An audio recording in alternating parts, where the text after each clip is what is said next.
Assalamualaikum warahmatullahi wabarakatuh. Perkenalkan, nama saya Putri Fauzia Alawiyah dari kelas PBA B semester 2. Di sini saya akan mereview materi pada hari ini, yaitu tentang sejarah peradaban Islam pada masa Khalifah Utsman bin Affan. Nah, Utsman bin Affan ini merupakan salah satu sahabat Nabi dan juga merupakan khalifah ketiga setelah Umar bin Khattab. Beliau lahir di Mekah pada tahun 576 Masehi atau 5 tahun setelah tahun gajah.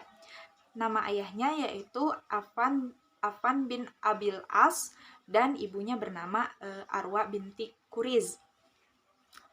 Beliau merupakan seorang pedagang yang kaya raya dan handal dalam bidang ekonomi. Namun beliau juga seorang yang dermawan dan tidak pelit.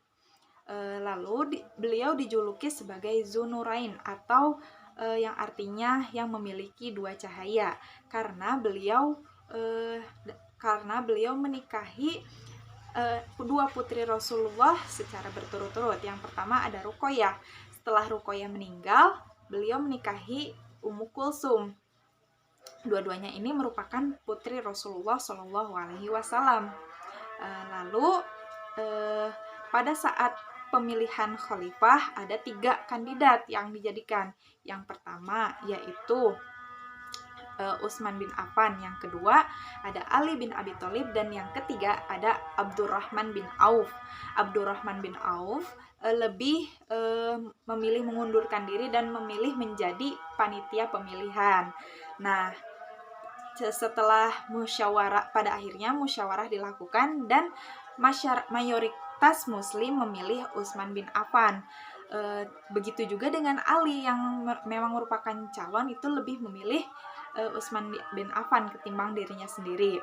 Kebijakan-kebijakan pada masa Khalifah Utsman bin Affan yaitu yang pertama ekspansi wilayah, yang kedua pengkodifikasian Al-Quran atau mushaf Al-Quran. Beliau membakar seluruh mushaf Al-Quran karena menurutnya ini tuh termasuk improvisasi dari penulisnya sehingga banyak versi.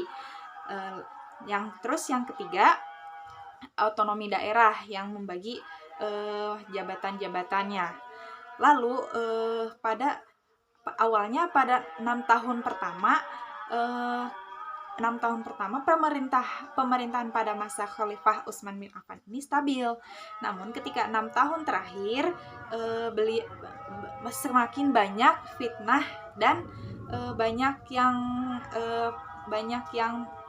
pokoknya tidak stabil karena kebijakan Utsman yaitu mengangkat para pejabat tinggi dari kalangan kerabatnya atau keluarganya sehingga menimbulkan aksi protes masyarakat dan kekecewaan karena itu sangat berpengaruh dalam kepemimpinan. Lalu aksi protes itu, kondisi itu dimanfaatkan oleh Abdullah ibnu Saba yang merupakan seorang seorang munafik dan bekas penganut Yahudi. Beliau mengadu domba dan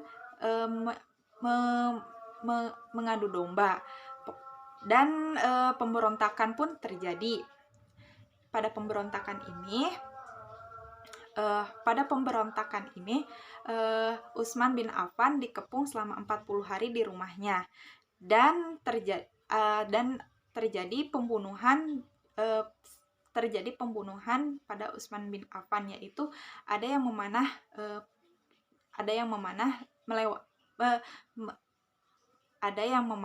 dan menyusup dan memanah lewat atap rumah beliau. Sekian dari saya, kurang lebihnya mohon maaf. Wassalamualaikum warahmatullahi wabarakatuh.